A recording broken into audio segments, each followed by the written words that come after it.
बिस्मिल्लाहिर्रहमानिर्रहीम। Dear students, previous lecture में हमने एप्लीकेशन ऑफ इलेक्ट्रोस्टैटिक्स को स्टार्ट किया था। पहला एप्लीकेशन है फोटोकॉपियर। इसको हमने थोड़ा बहुत स्टडी किया था।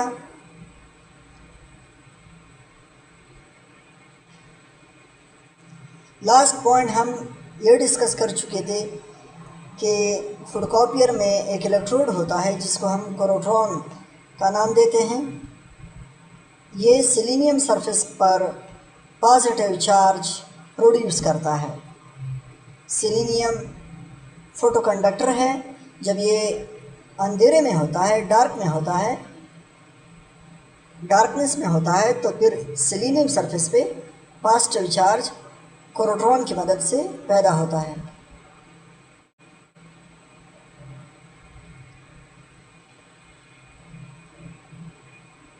फोटोकॉपियर के अंदर ड्राई ब्लैक पाउडर होता है जिसको हम टोनर बोलते हैं। टोनर और ड्राई ब्लैक पाउडर जिसको हम टोनर बोलते हैं, इसके ऊपर नेगेटिव चार्ज होता है। ये याद रखें, टोनर के ऊपर नेगेटिव चार्ज होता है, पॉजिटिव चार्ज सिलीनियम सरफेस के ऊपर होता है। ठीक है, ये एमसीक्यूज हैं जो आपसे पूछे जा सकते हैं।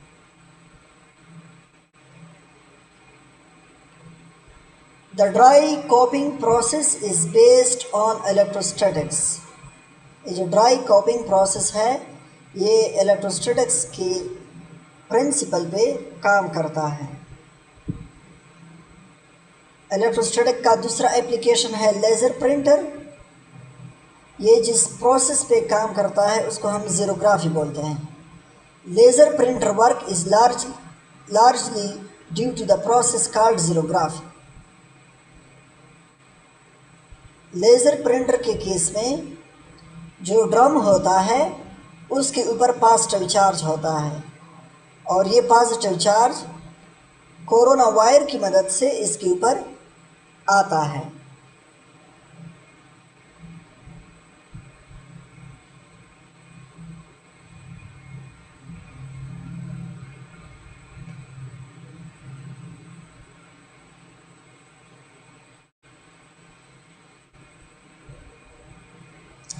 तीसरा है इंकजेट प्रिंटर।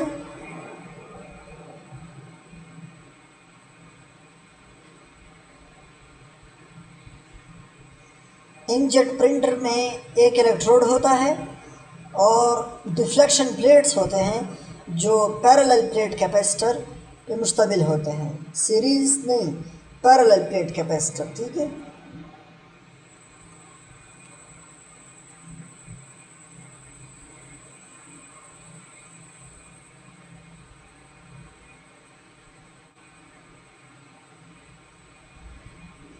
तो ये कुछ मेन पॉइंट्स थे जो मैंने आप लोग को बता दिए। पॉजिटिव चार्ज किस चीज़ पे होता है, नेगेटिव चार्ज किस चीज़ पे होता है। ठीक है, कोरोट्रॉन क्या चीज़ है, कोरोना वायर क्या चीज़ है। इस तरह सिलीनियम, एल्यूमिनियम, टोनर वगैरह जितनी भी चीज़ें मैंने डिस्कस की एप्लीकेशन ऑफ इलेक्ट्रोस्टैटिक्स में, ये सब आप लोग अच्छी तरह देख लें। अब इलेक्ट्रिक फ्लक्स को स्टडी करते हैं। इलेक्ट्रिक फ्लक्स ये इसका मैथमेटिकल फॉर्म है। इलेक्ट्रिक फ्लक्स को हम इस तरह डिफाइन करते हैं: the number of lines of force that pass through the area placed in the electric field. आप एक सरफेस को, एक ऑब्जेक्ट को इलेक्ट्रिक फील्ड के अंदर रखते हो और इस सरफेस से कितने लाइंस ऑफ फोर्सेस पास हो रहे हैं ये आपको इलेक्ट्रिक फ्लक्स देगा। अगर किसी ऑब्जेक्ट से ज़्यादा तादाद में लाइंस ऑफ फोर्सेस पास हो रहे हैं, इलेक्ट्रिक फील्ड लाइंस पास हो रहे हैं, तो इसका मतलब इलेक्ट्रिक फ्लक्स ज़्यादा होगा। लेकिन अगर एक ऑब्जेक्ट में से इलेक्ट्रिक लाइंस ऑफ फोर्सेस पास नहीं हो रहे तो इसका मतलब उसका इलेक्ट्रिक फ्लक्स ज़ीरो होगा। तो आप लोग ये देख सकते हो, ये एक सरफेस है जिनमें से इलेक्ट्रिक फील्ड लाइंस पास हो रहे हैं। ठीक है, तो इसका इलेक्ट्रिक फ्लक्स आप किस तरह फाइंड करोगे? E dot A dot product of electric field intensity and vector area, ये एरिया नहीं है, इसे हम बोलते हैं वेक्टर एरिया, याद रखें। तो डॉट प्रोडक्ट के केस में हम cos थीटा लगाते हैं, तो ये हमारे पास ई ए cos थीटा के बराबर आएगा। Flux is the scalar product of electric field and plane surface area ए।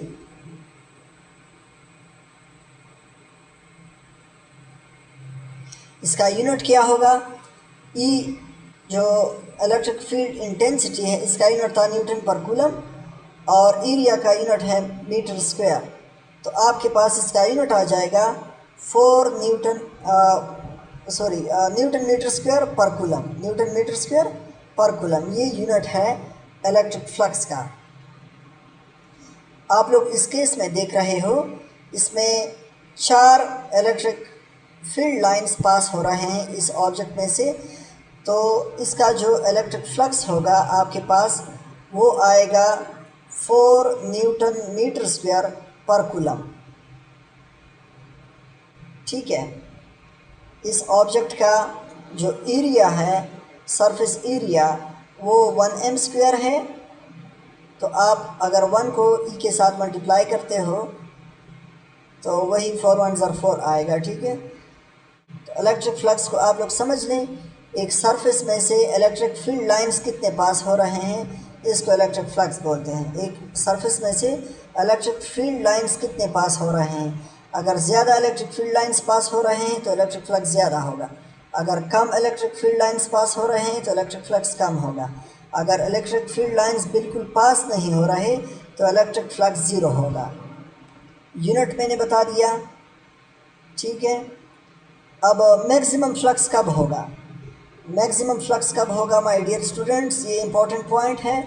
अगर सरफेस को आप परपेंडिकुलर, इलेक्ट्रिक फील्ड के परपेंडिकुलर रखते हो और सरफेस एरिया के पैरेलल रखते हो, सरफेस एरिया के पैरेलल रखते हो, तो फिर मैक्सिमम लाइंस पास होंगी इस ऑब्जेक्ट से और आप कहोगे कि इलेक्ट्रिक फ्लक्स मैक्सिमम है।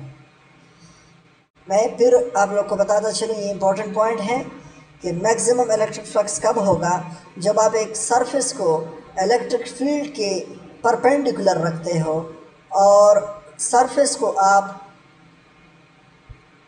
जब इलेक्ट्रिक फील्ड के परपेंडिकुलर रखते हो तो मैक्सिमम लाइंस ऑफ फोर्सेस इस ऑब्जेक्ट से पास होंगी, तो आपके पास मैक्सिमम फ्लक्स आएगा।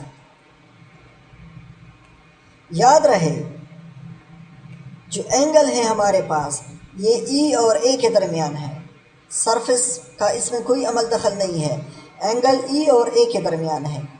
तो जो एंगल है ज़ीरो, ये ई और ए के दरमियान है, मतलब इलेक्ट्रिक फील्ड इंटेंसिटी और वेक्टर एरिया के दरमियान एंगल है ज़ीरो।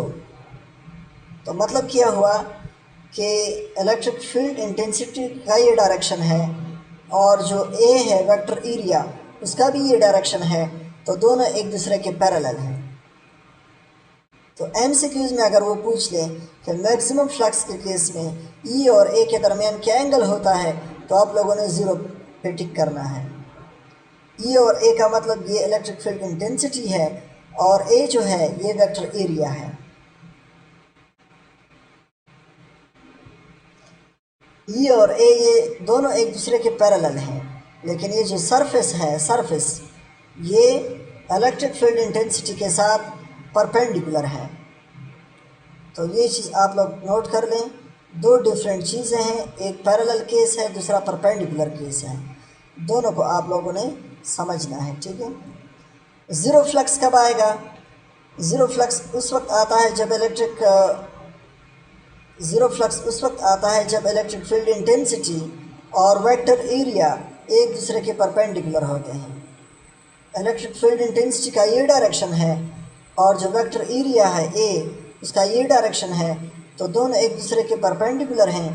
तो cos 90 आपके पास ज़ीरो होता है, तो इलेक्ट्रिक फील्ड लाइंस इस ऑब्जेक्ट से पास नहीं होंगी। ये जो आप लोग इलेक्ट्रिक फील्ड लाइंस देख रहे हो, ये इस सरफेस के ऊपर से गुजर रही हैं, इसके अंदर में से नहीं पास हो रही, तो इलेक्ट्रिक फ्लक्स ज़ीरो होगा। क्योंकि इलेक्ट्रिक फ्लक्स में हम ये कहते हैं कि ऑब्जेक्ट के अंदर से कितने लाइंस पास हो रही हैं, इसके ऊपर से पास हो रही, इससे इलेक्ट्रिक फ्लक्स पैदा नहीं होता। ठीक है।